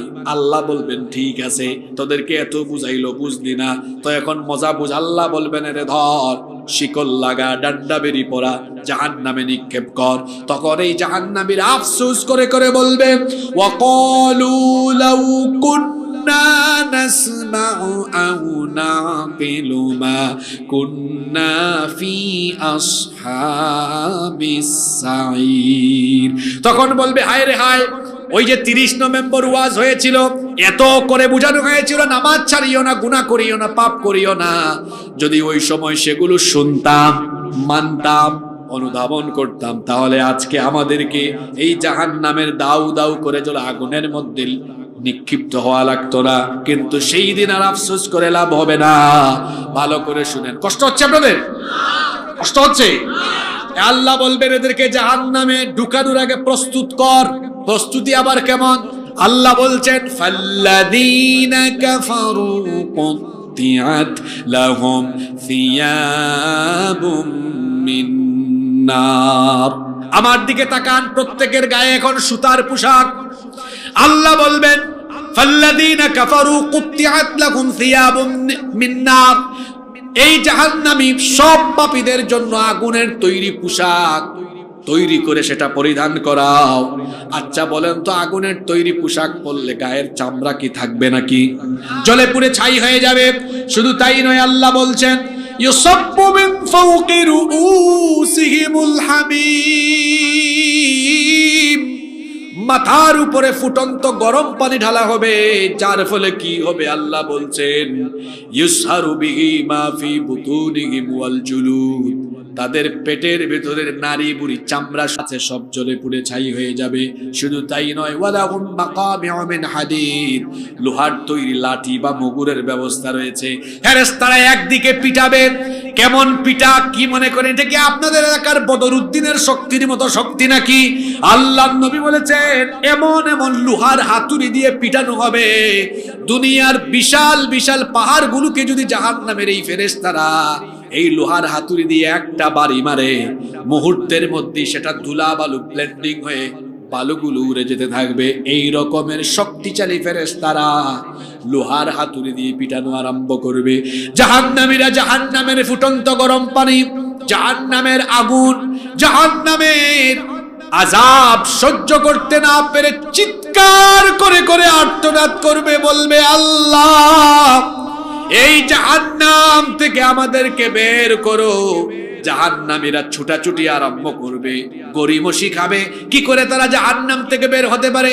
হামাগুড়ি দিবে, গড়িমসি খাবে, হামাগুড়ি দিতে থাকবে। কোন রকমে যদি একটু জাহান্নাম থেকে বের হওয়া যায়, আল্লাহ বলছেন কুল্লামা আরাদু আন ইয়াখরুজু মিন গাম্মিন উঈদু ফিহা ওয়া যুকু আযাবাল হারিক, যখন এই জাহান্নাম থেকে বের হওয়ার চেষ্টা করবে, ঘাড় ধরে টেনে হিচড়ে আবার জাহান্নামে ফেলে দেওয়া হবে। জাহান্নামীরা বলবে আল্লাহ গো, এখানে এত শাস্তি হচ্ছে, এত মার খাচ্ছি, পিপাসার্থ হয়েছে, একটু পানি দাও। আল্লাহ ফেরেশতাদেরকে বলবেন যা একটু পানি দে তারে। কেমন পানি? আল্লাহ বলছেন লা ইয়াযুকুনা ফিহা বারদান ওয়ালা শারাবা ইল্লা হামিমান ওয়া গাসসাকা, সেখানে কোনো ঠান্ডা সুপিও কোমল বা তৃপ্তি নিবারণকারী পানি থাকবে না। পানি চাইলেই দেওয়া হবে উত্তপ্ত পানি। ঠোঁটের আগায় নেওয়া মাত্রই ঠোঁট, মুখ, জিহ্বা জ্বলে যাবে, খেতে পারবে না। যখন পানি পান করার জন্য চাইবে, শরীরে ঘা হলে যে পুজ বের হয়, সেই পুজ দেওয়া হবে। শুধু তাই নয়, আল্লাহ আরো বলছেন এরা যখন পানীয় চাইবে, এইভাবে করে ক্ষতের ক্ষরণ পুজ দেওয়া হবে। বলবে আল্লাহ একটু খাবার দেন, আল্লাহ বলবেন দে, এদেরকে খাবার দে। কেমন খাবার? লাইসা লাহুম তাআমুন ইল্লা মিন দারি'in লা ইউসমিনু ওয়া লা ইউগনি মিন জু'। আপনাদের এলাকায় গরু ছাগল আছে, গরু ছাগল তো ভালো ঘাস খায়। জাহান্নামীরা গরু ছাগলের থেকেও খারাপ, এদেরকে দেওয়া হবে কাঁটাযুক্ত ঘাস। কাঁটাযুক্ত ঘাস ক্ষুধার যন্ত্রণার ফলে মুখের ভেতর যখন দিবে গলায় আটকে যাবে, ভেতরে যাবে না। আল্লাহ বলছেন লা ইউসমিনু ওয়া লা ইউগনি মিন জু', তার ক্ষুধা এটা নিবারণ করবে না, কোনো পুষ্টিও যোগাবে না। শুধু তাই নয়, ইন্না শাজারাতাজ যাক্কুম, যাক্কুম নামক এক ধরনের নিকৃষ্ট বৃক্ষ থেকে তাদেরকে খাবার দেওয়া হবে। এটা যখন তারা খাবে, আল্লাহ বলছেন তাআমুল আফীমি কাল মুহলি ইয়াগলি ফিল বুতুনি কাগালিল হামিম, পেটের ভেতরে উদরে যা আছে সব উতরে উতরে বের হয়ে যাওয়ার মতো অবস্থা হবে। জাহান্নামীরা জাহান্নামে আযাব আর গজবের মধ্যে থেকে যখন কোনো খাবার দাবার পানীয় পাবে না। আপনাদের এলাকায় মাঝে মাঝে আপনারা ভিক্ষুক দেখেন কি দেখেন না? ভিক্ষুকরা কেন ভিক্ষা করে? কারণ তার কাছে সহায় সম্বল নাই। কিয়ামতের দিন জাহান্নামীরা জাহান্নামে আযাব, গজব এবং খাবার দাবার রিজিক থেকে বঞ্চিত হয়ে এবার তারা ভিক্ষায় বের হবে। ভিক্ষার উদ্দেশ্যে যাবে তারা জান্নাতীদের কাছে, তাদের কাছে গিয়ে খাবার চাইবে। তখন জান্নাতীরা তাদেরকে কি জবাব দিবে শুনেন। কোরআনে কারীমের 7 নম্বর সূরা সূরাতুল আরাফের 50 নম্বর আয়াতে আল্লাহ বলছেন ওয়ানাদা আসহাবুন নারি আসহাবাল জান্নাতি আন আফিদু আলাইনা মিনাল মাই আও মিম্মা মিম্মা রাযাকাকুমুল্লাহ। তারা বলবে, ও জান্নাতি ভাইয়েরা, তোমাদেরকে যে আল্লাহ তাআলা জান্নাতের নিয়ামত দিয়েছেন, খাবার পানি দিয়েছেন, এগুলো আমাদেরকে দাও, আমরা খেয়ে বাঁচি। জান্নাতীরা তখন বলবে, ক্বালু ইন্নাল্লাহা হাররামাহুমা আলাল কাফিরিন। ও জান্নাতি ভাইয়েরা, ও জাহান্নামী ভাইয়েরা, আল্লাহ তাআলা তো জান্নাতের নিয়ামতকে তোমাদের মতো জাহান্নামীদের জন্য হারাম করে দিয়েছেন, সেখানেও খাবার দাবার পাবে। আপনাদের মনোযোগ আছে? এবার জান্নাতীরা, জাহান্নামীরা এবার হতাশ হয়ে পড়ে থাকবে। হঠাৎ করে জাহান্নামীরা কিয়ামতের দিন তাদের দলীয় ভণ্ড নেতাদের সাথে এবার তাদের সরাসরি সাক্ষাৎ হবে। জাহান্নামে ভণ্ড নেতা আর কর্মীদের সাক্ষাৎ করবে। কি আছেন না ঘুমাই গেছেন? কুরআন শরীফ এমন এক কিতাব, আল্লাহ সব এখানে স্পষ্ট বর্ণনা করে দিয়েছেন, কিন্তু এরপরেও কিছু মানুষের অন্তরে তারা এমন ভাবে জঙ্গার ধরিয়েছে যে সত্য সঠিক কথা বললেও তাদের অন্তরে গিয়ে সেগুলো আসর পড়ে না। কেন ভাই, আপনার অবস্থা এমন হয়েছে কেন? আজকে এগুলো শুনে যান, শুনে যাওয়ার পরেও যার মগজে এই কথাগুলো ঢুকে মগজটা পরিষ্কার হবে না, বুঝতে হবে তার মগজের মধ্যে শয়তান পেশাব করে দিয়েছে। এবার জান্নাতে দেখা হবে ভণ্ড নেতা কর্মী। কোন সব নেতা কর্মী? যারা দুনিয়াতে সারা জীবন ভণ্ডামি করেছে, চুরি বাটপারি দুর্নীতি লুটপাট, সারা জীবন দিনের বিরুদ্ধাচরণ করেছে, ইসলামের বিরুদ্ধাচরণ করেছে, জাহান্নামে এবার এরা মুখামুখি। আমি কি বানায় বলতেছি? সূরা নাম্বার আয়াত নাম্বার বলে দিই, বাড়ি গিয়া মিলায়েন, একদম অনুবাদ সহ ব্যাখ্যা সহ পড়ে নিয়েন।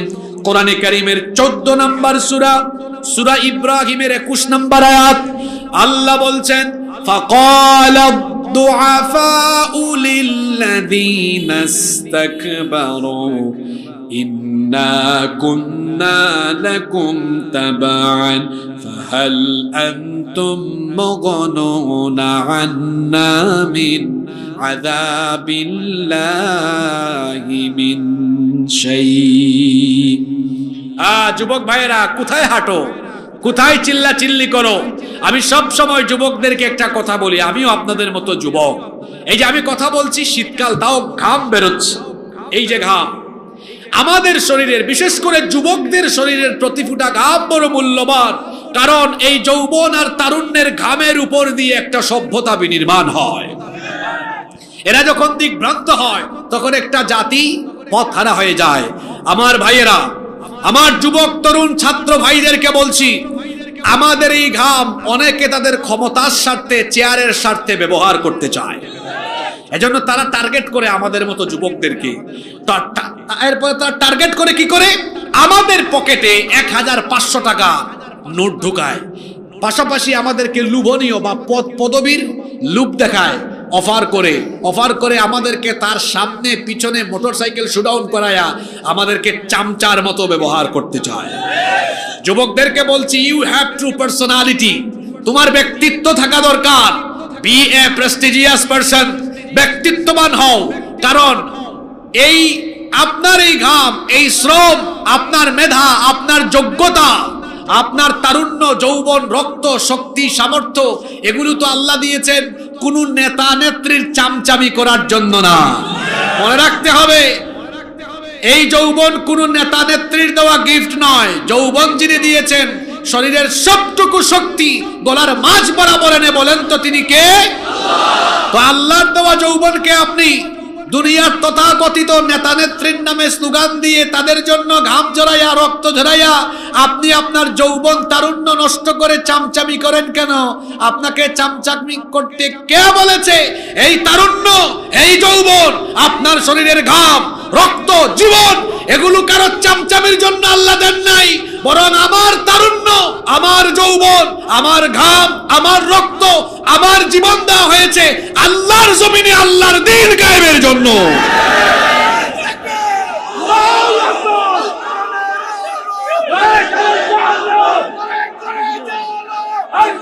সুতরাং আমি তরুণ ছাত্র যুবকদেরকে বলছি, আমার বয়সী যুবকদেরকে বলছি, তোমরা যদি শুধু এই দেশে চামচামি ছাড়তে পারো তো আগামীর বাংলাদেশে যে সূর্য উঠবে সেটা হবে উন্নয়ন আর সমৃদ্ধির সূর্য। আমরা কেন চামচামি করব? যুবকেরা, তরুণেরা, এই সকল আও ফাও লোকদের চামচামি ছেড়ে দিয়ে হাতের মধ্যে আল্লাহর কালাম নিয়ে সেটাকে বুকে ধারণ করে আরেক হাতে ইসলামের ঝান্ডা নিয়ে কুরআনের মিছিলে শামিল হয়ে আলেম উলামার সুহবতে থেকে কুরআনের বাংলাদেশ বিনির্মাণে ঐক্যবদ্ধ হয়ে যাও।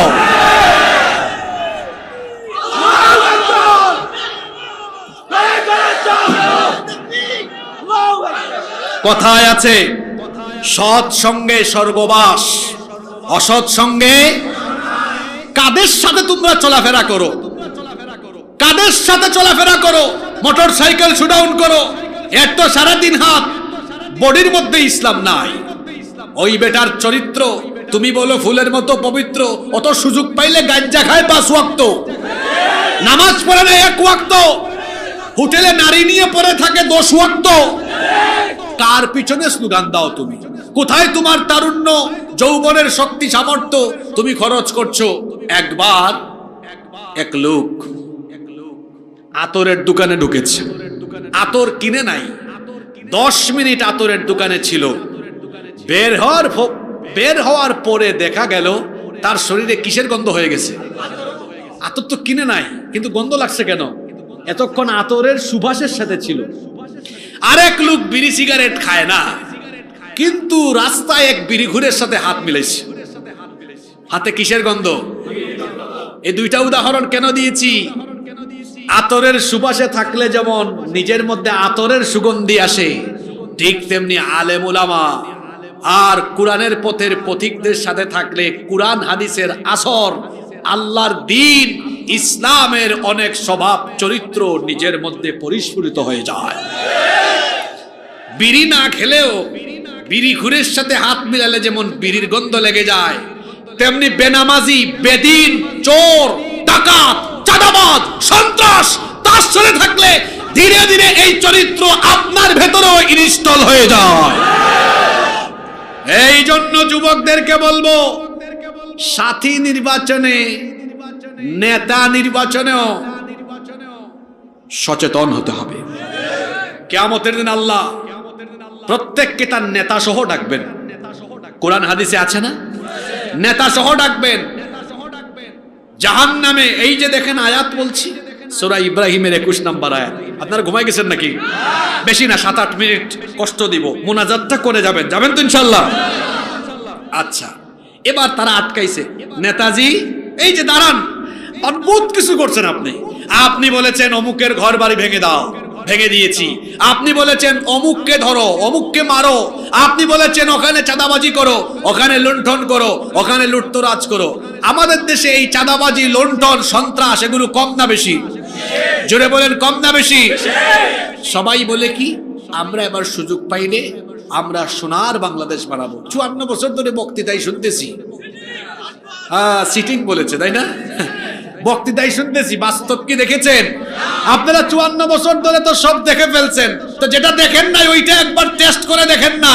আপনারা সোনার বাংলাদেশের বক্তৃতা শুনেছেন, সোনার বাংলাদেশ পান নাই। এবার আলেমরা এক হয়ে গিয়েছেন, এক হয়ে বলতেছেন ইসলামের বাংলা আপনাদেরকে দেখাবো। সুতরাং যেটা দেখেন নাই সেই ইসলামের বাংলাদেশ আলেম উলামার নেতৃত্বে কারা কারা চান, দুহাত তুলে আল্লাহকে দেখান।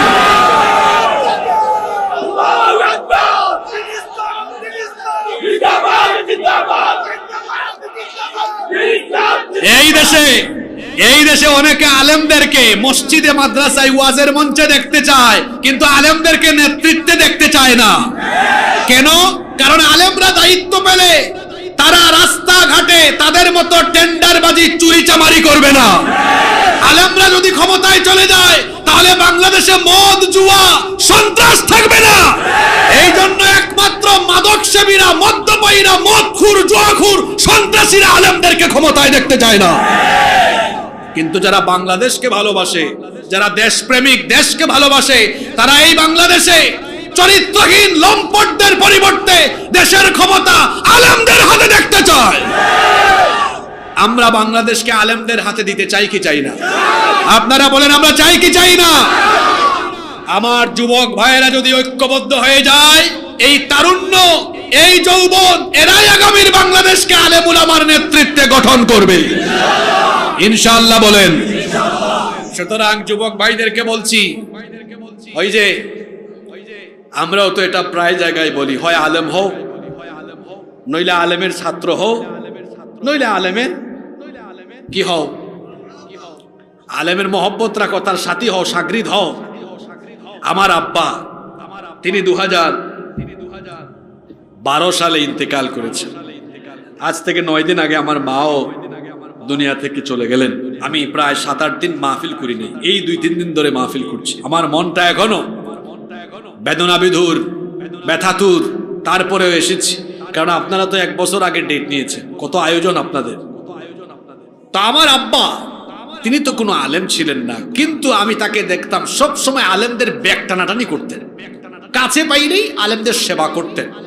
আমি ছোটবেলায় আব্বাকে একবার জিজ্ঞেস করেছিলাম, আপনি আলেমদেরকে এত খেদমত করেন কেন? তো তিনি উনার বেশ কয়েকটা কথা আমি বিভিন্ন মাহফিলে বলি, যেমন উনি নিজে জায়গা দিয়ে মসজিদ প্রতিষ্ঠা করেছেন।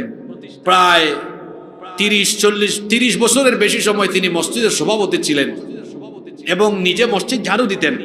সব সময় তিনি মসজিদ ঝাড়ু দিতেন, ওই ঝাড়ুটা আবার ঝাড়ু দিয়ে বাড়িতে নিয়ে যেতেন, স্পেশাল জায়গায় রাখতেন এবং কাউকে ঝাড়ু দিতে দিতেন না। আমি বলতাম, আব্বা এখানে তো খাদেম আছেন, অন্যান্যরা আছেন, তারা ঝাড়ু দিবে, আপনি তো ছোট মানুষ, ছোট মানুষের মাথায় যে প্রশ্ন আসে স্বাভাবিক। তাই আমি বললাম, আপনি কেন ঝাড়ু দেন, আপনি তো সভাপতি। তিনি বললেন, বাবারে এটা তোমার বাপ থেকে শিখো, এই যে আমি ঝাড়ু দিচ্ছি, হ্যাঁ, এটা তো কোনো ছোট মন মানসিকতার পরিচয় না। কিয়ামতের দিন আমল দিয়ে বাঁচা যাবে কিনা আমরা কেউ জানি না, কিন্তু কিয়ামতের দিন যদি আটকে যায় আল্লাহর এটা বলতে পারবো, আল্লাহ তোমার ঘরের ঝাড়ুদার ছিলাম, এই পরিচয়ে মাফ করো। এরকম অনেক সুন্দর সুন্দর শিক্ষা তার কাছ থেকে পেয়েছি, সুযোগ পেলে আমরাও এখন এই কাজ করি। তো আব্বা আলেমদের খেদমত করতেন। তো বলছিলাম, আব্বা আপনি আলেমদেরকে এত খেদমত করেন কেন? আমি নিজে দেখেছি হাত পা সহ টিপে দিতেছে, এত খেদমত করেন কেন?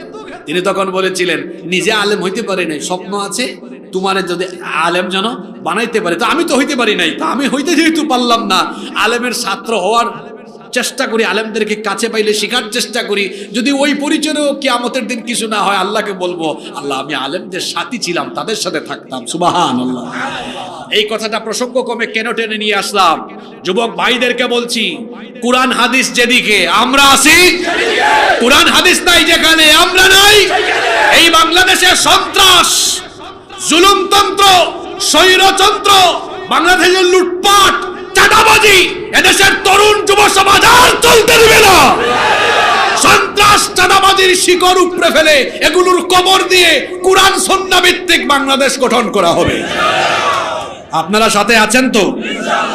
আল্লাহ সবাইকে কবুল করেন। আমি যে আয়াতে ছিলাম ওই আয়াতে চলে যাই। ভণ্ড কর্মীরা ভণ্ড নেতাদেরকে আটকাবে। নেতাজি দাঁড়ান, কিরে তোরা আটকাইলি কেন? আমাদেরকে চিনেন না? ইন্না কুন্না লাকুম তাবআন, নিশ্চয়ই আমরা আপনাদের অনুসারী ছিলাম, যা বলেছেন তাই করেছি। আমরা অপরাধ করে ধরা খাইলেও ফোন দিয়েছেন, এই ওসি কারে ধরছ, ছাড়বি না নাঙ্গলকুট থেকে বান্দরবান যাবি, এরকম থ্রেট দেয় কি দেয় না? একদম ট্রান্সফার করে দেবো, বেটা আমার লোক ধরো তুমি। আপনি তো দুনিয়াতে বাঁচাইছেন আমাদেরকে, কিন্তু ফাহাল আনতুম মুগনুনা আন্না মিন আযাবিল্লাহি মিন শাই, আজকে আল্লাহর আযাব থেকে বাঁচানোর জন্য কিছু একটা করেন। নেতাদের স্বভাব হলো মাইক পাইলে মাইক আর ছাড়ে না। সেদিন বলবে, আচ্ছা তোদের যে দাবি দাওয়া আছে, একটু বক্তৃতার চান্স আমাদেরকে দে। ওখানেও বক্তৃতা, কি বক্তৃতা করবে? তারা তখন বলবে, ক্বালু লাউ হাদানাল্লাহু লাহাদাইনাকুম, শোনো আমার কর্মীরা, আমাদের কপালে হেদায়াত ছিল না, আমরাই তো হেদায়াতের পথে ছিলাম না। আমরা যদি হেদায়াত পেতাম তাহলে আমরাও তোমাদেরকে হেদায়াত দিতাম, আমরাই তো হেদায়াতের পথে ছিলাম না, কেমনে তোমাদেরকে হেদায়াতের পথে ডাকতাম? সুতরাং শোনো, আজকে এখানে মানববন্ধন, দাবি দেওয়া আদায় কর, দাবি দেওয়ার জন্য চিল্লা চিল্লি করো না। সাওয়াউন আলাইনা আজাজিনা আম সাবারনা মা লানা মিন মাহিস, আজকে ধৈর্য ধরো আর না ধরো, আমরা নেতারা আর তোমরা কর্মীরা, নেতা কর্মীর জাহান্নামে আযাবের অবস্থা সমান সমান। আযাবের অবস্থা কি? জোরে বলেন, আযাবের অবস্থা কি? কর্মীরা বলবেন না না আমরা এটা মানি না। আল্লাহ বলবেন কি রে কারা তোমরা কি মানো না? তারা বলবে আল্লাহ আমাদের নেতারা বলে জাহান্নামে নাকি আযাব, আজকে নেতা কর্মী সমান সমান, আমরা মানি না। আল্লাহ বলবেন তো তোরা কি চাস? এবার কর্মীরা নেতাদের বিরুদ্ধে আল্লাহর কাছে দুইটা আবেদন করবে। কথা বুঝে থাকলে বলেন কয়টা? এক নাম্বার আবেদন তারা করবে, আল্লাহ এরা আমাদেরকে দুনিয়ায় ব্যবহার করেছে, তারা চেয়ারে বসতো আমরা চামচার মতো দাঁড়ায়া থাকতাম, এরা আমাদেরকে ব্যবহার করেছে, অপমান করার সুযোগ পাই না, তারা আজকে বলে আযাব নাকি সমান সমান। আমরা দুইটা জিনিস চাই। প্রথম চাওয়াটা হলো তারা বলবে আল্লাহ এদেরকে আমাদের সামনে ফেলে দেন। আল্লাহ বলবেন ফেলে দিলে তোরা কি করবি? তারা তখন বলবে নাজআলহুমা তাহতা আকদামিনা লিয়াকুনা মিনাল আসফালিন। আমরা এদের বুকের উপরে উঠে এদের বুকের উপরে পাড়া দিয়ে পদদলিত করে তারপরে জাহান্নামে যাব। নেতা তোমার নেতাগিরি তোমার কর্মীরাই সেদিন ছুটায় দিবে। এটা কয় নাম্বার? এক নাম্বার দাবি। দুই নাম্বার দাবি হলো আল্লাহ তারা বলবে এরা বলে আযাব নাকি সমান সমান, এরা ছিল হুকুমদাতা, আযাব কেন সমান সমান হবে? আমরা চাই, আমাদের দাবি হলো রব্বানা আতিহিম দি'ফাইনি মিনাল আযাবি ওয়ালআনহুম লা'নান কাবীরা। জাহান্নামে আজকে আমাদেরকে আপনি যে আযাব দিবেন, আমাদের ভণ্ড পথভ্রষ্ট ইসলাম বিরোধী এই নেতাদেরকে আরো ডবল আযাব দিবেন। কথাগুলো আমার না আল্লাহ। এগুলো শোনার পরেও কি বেদিন, ইসলাম বিরোধী, কোরআন বিরোধী বলে শরিয়া আইনে বিশ্বাস করি না, আল্লাহর আইন মানি না, যারা বলে আল্লাহর দ্বীনের ভেতরে রাষ্ট্র পরিচালনার নীতি নাই, তাদের সাথে যারা থাকবে এদেরও ঈমান নাই। কারণ আল্লাহর দ্বীনের ভেতরে রাষ্ট্র পরিচালনার নীতি আছে না নাই? আরো জুড়ে বলতে হবে আছে না নাই? এজন্য আমরা সকল কিছু ফেলে দিয়ে আল্লাহর কোরআনের সাথে আছি না নাই? শেষ দুইটা কথা বলি শুনেন। এই বাংলাদেশ স্বাধীন হয়েছে আজকে 54 বছর। কত বছর? 54 বছরের মধ্যে 32 বছর দুইজন নারী দেশ পরিচালনা করেছেন। এদের মধ্যে একজন তো পালায়ে গেছে, আরেকজন অত্যন্ত ভদ্র মহিলা, ভদ্র মানুষ, তাকে আপসহীন বলা হয়। সত্যি তিনি আপসহীন, কারণ তিনি জুলুমতন্ত্র স্বৈরতন্ত্রের সাথে কোনো আপোষ। সাবেক 3 বারের প্রধানমন্ত্রী বেগম খালেদা জিয়া, তিনি অসুস্থ। আমরা দোয়া করছি দেশের এই দুঃসময়ে তার বেঁচে থাকা দরকার। আল্লাহ তাকে নেক হায়াত দান করুন। আপনারা কি এখানে যারা আছেন উনার মুখ দিয়ে কোনোদিন ইসলাম বিরোধিতা বা আলেমদের সম্মান খাটো করে বক্তৃতা করা শুনছেন আপনারা? যদি বলেন শুনছেন? তা আমার দেশে যে এর আগে 17 বছর এক রাবেয়া বসুরি ছিল, এত সুযোগ পাইলে আলেমদেরকে গালি দিত। আল্লামা আহমদ শফি রহমতুল্লাহ আলাইহির মতো এত বড় মাপের আলেমকে পার্লামেন্টে এই জঘন্য, এই দাজ্জাল মহিলা তেতুল হুজুর বলেছে। শহীদ আল্লামা দেলোয়ার হোসেন সাঈদীকে এই মহিলা, এই জঘন্য, এই দাজ্জাল মহিলা কথায় কথায় ধর্ষণকারী, মানবতা বিরোধী বলেছে। আল্লামা সাঈদীর বিরুদ্ধে যত রকমের জঘন্য মিথ্যাচার করা যায় সব করেছে। সে চেয়েছিল এই দেশের মানুষের অন্তর থেকে আল্লামা সাঈদীর নাম মুছে দেওয়ার জন্য। এই চেষ্টা করতে গিয়ে এখন ফলাফল হয়েছে উল্টা, তার নাম বাংলাদেশের মানুষের অন্তর থেকে মুছে গিয়েছে। সে চেয়েছিল আল্লামা সাঈদীকে জনগণ থেকে বিচ্ছিন্ন করতে, আল্লাহ তারে এমন গজব দিয়েছেন, জনগণ থেকে তারে বিচ্ছিন্ন করে আল্লাহ তারে চোরের মতো দেশ থেকে ভাগায় দিয়েছে। কথায় কথায় হুজুরদেরকে গালি দিত, দিত কি দিত না? হুজুরদেরকে খাটো করতো কি করতো না? আমি কি মিথ্যা বলছি? কিন্তু বেগম খালেদা জিয়াকে সব আলেমরা সম্মান করেন, কারণ তিনি কখনো আলেমদেরকে গালিগালাজ, কখনো ইসলাম নিয়ে আজে বাজে কথা বলেন নাই। বরং বালুর ট্রাকের কথা মনে আছে? ওই যে যেদিন বালুর ট্রাক দিল, ওই দিন সন্ধ্যাবেলায় তিনি কি বললেন বক্তব্যে? যে আলেমদেরকে জেলে ভরেছে, বলে নাই?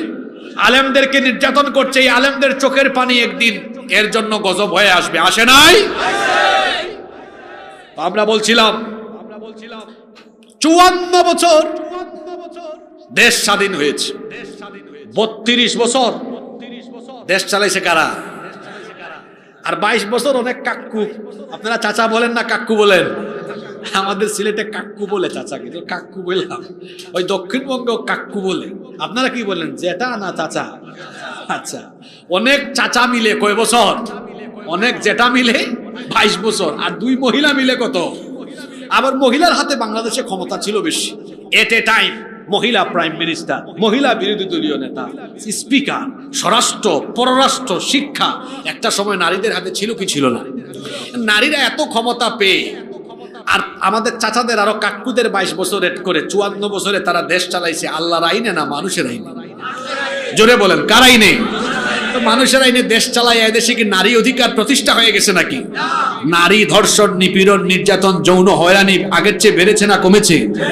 গত বছর রমজান মাসে কি আকাম হলো! আল্লাহ আল্লাহ আল্লাহ। আপনারা জানেন ওই যে মাগুরায় ছোট্ট মেয়ে 8 বছর আসিয়া, এক পরিবারের 3 নরপিশাচ আমার বোনটির উপরে পাশবিকতা চালিয়েছে। কয়েকদিন সে হাসপাতালে থেকে দুনিয়া ছেড়ে চলে গেল। তার কবর হলো, কবরে ঘাস উঠে গেল। ধর্ষণকারীরা এখনো বেঁচে আছে না নাই? আপনাদের আদালতে আল্লাহর আইন না মানুষের আইন? যে আইন থাকার ফলে ধর্ষিতা কবরে যায় আর ধর্ষক মাসের পর মাস বেঁচে থাকে, সে আইনের মুখে আমি লাথি মারি। যদি সেখানে আল্লাহর কোরআনের আইন থাকতো, ধর্ষক বেঁচে থাকতে পারতো? তাহলে বলেন তো, নারী অধিকার প্রতিষ্ঠার জন্য আল্লাহর আইন চাই না মানুষের আইন চাই? জোরে বলেন, কার আইন চাই? এই দেশে অন্যায়, অবিচার, জুলুম, এই দেশের সকল প্রকার অন্যায় অবিচারের কবর হয়ে যাবে যদি আমরা সবাই মানুষের তৈরি করা আইনকে লাথি দিয়ে ডাস্টবিনে ফেলে আল্লাহর কোরআনকে গ্রহণ করতে পারি। এই বাংলাদেশ বদলে যাবে। এজন্য আমরা আল্লাহর কোরআন চাই কি চাই না? এজন্য আসুন, নেতৃত্বের কথাগুলো এই জাহান্নামের মধ্যে এসেছে কেন জানেন? একটা গাড়ি এটা ভালোভাবে চালানোর জন্য প্যাসেঞ্জার গুরুত্বপূর্ণ না ড্রাইভার গুরুত্বপূর্ণ? এক গাড়ি, একটা বাস, এখানে 36 জন বা 40 জন প্যাসেঞ্জার, সবাই গাঁজা খাইছে, কিন্তু ড্রাইভার গাঁজা খায় নাই। রাস্তায় এই গাড়িটা রাস্তায় থাকার সম্ভাবনা আছে, কারণ ড্রাইভার এখনো ঠিক আছে, কিন্তু এক গাড়ির 40 জন প্যাসেঞ্জার কেউ গাঁজা খায় নাই, খাইছে ড্রাইভার। এটা কি হইতে পারে? এটা রাস্তা থেকে খালে পড়তে পারে।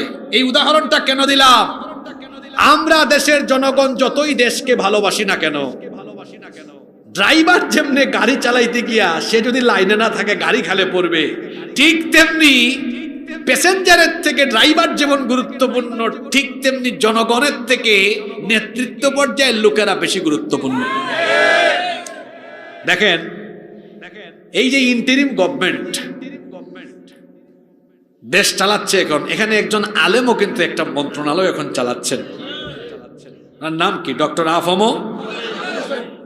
আপনারা দেখছেন ওনার কথাবার্তা কত পরিষ্কার, কথাবার্তা পরিষ্কার। উনি কি সুন্দর করে কথাবার্তা বলে এবং কি স্বচ্ছতা নিয়ে কাজ করে। একটা মন্ত্রণালয় যদি একজন আলেম এভাবে চালায়, যদি সবগুলো মন্ত্রণালয় এইভাবে করে আলেমরা চালায়, এই বাংলাদেশ দুর্নীতিমুক্ত বাংলাদেশ হয়ে যাবে। এই জন্য আমরা আগামীতে আলেমদের নেতৃত্বে বাংলাদেশ দেখতে চাই কি চাই না? আরো জোরে বলেন, চাই কি চাই না? আলেম উলামার সাথে আমরা কারা কারা আছি, দুহাত তুলে আল্লাহকে দেখান।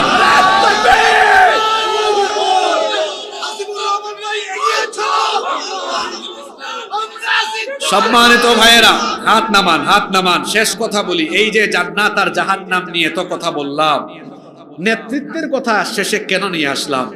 এজন্য নিয়ে আসলাম, সঠিক নেতৃত্ব চললে একটা জাতি সঠিক পথে থাকে। আর কোরআনের নেতৃত্ব সঠিক নেতৃত্ব, কোরআনের পথ সঠিক পথ, কোরআনের পথ মুক্তির পথ, কোরআনের পথ জান্নাতের পথ। আমরা জান্নাতে যেতে চাই কি চাই না? এজন্য কোরআনের পথ ধরতে হবে। কিসের পথ? নামাজ ছেড়ে জাহান্নামে যাওয়া যাবে? অনেকে জান্নাতে যেতে চায়, নামাজে যেতে চায় না। আমার দেশে মাহফিলে মানুষ বেশি না নামাজে মানুষ বেশি? এটা শুভ লক্ষণ না কুলক্ষণ? কিন্তু আমরা এই উল্লাখালীর চিত্র পাল্টে দিব। আমরা যেভাবে এখানে এসেছি, জায়গা নাই, মানুষ দাঁড়িয়ে আছে, প্যান্ডেল ছোট হয়েছে, জায়গা নাই, মানুষ দাঁড়িয়ে আছে, ঠিক তেমনি ভাবে আমরা সবাই নামাজের টাইমে মসজিদে হাজির হব, যে মসজিদে জায়গা হবে না, বাইরে কাতার হবে। রাজি আছেন? মনে রাখবেন, বেনামাজিদেরকে আল্লাহ কখনো পছন্দ করে না, ভালোবাসে না, নেতৃত্ব দেয় না। দুনিয়া আখিরাতে আল্লাহ এদেরকে ধ্বংস করে দেন। কিয়ামতের দিন প্রথম হিসাব হবে কিসের? জোরে বলেন কিসের? ওয়াজ তো আপনারা আমার থেকে আরো বেশি জানেন। আমাদের দেশে হবে সেই ছেলে কবে কথায় না বড় হয়ে কাজে বড় হবে। কথা কম বলেন, কাজ বেশি করেন। নামাজ আমরা ছাড়বো না। রাজি আছেন? পিতা মাতার সাথে বেয়াদবি করলে সরাসরি আল্লাহ রসুল বলেছেন হুমা জান্নাতুকা আও হুমা নারুকা। এই জন্য যাদের আব্বা আম্মা আছেন, আব্বা আম্মার খেদমত করবেন। বাবা মা আপনার জন্য সবচেয়ে বড় পীর, কারণ পিতা মাতা সন্তানের জন্য দোয়া করলেই দোয়া আল্লাহ ফিরায় দেন না, আল্লাহ কবুল করেন। সুবহানাল্লাহ। এই জন্য আব্বা আম্মার খেদমত করবেন। যাদের বাবা মা অসুস্থ, চিকিৎসা করাবেন। অনেকে আছে বাবা মাকে ভাগাভাগি করে, 2 ভাই 3 ভাই কই ভাই তুমি 1 সপ্তাহ আমি 1 সপ্তাহ। কিসের ভাগাভাগি? বাবা মাকে ভাগাভাগি করা যাবে না। সব ভাইরা মিলে খাওয়াবে, সব ভাইরা ভরণ পোষণ করবে।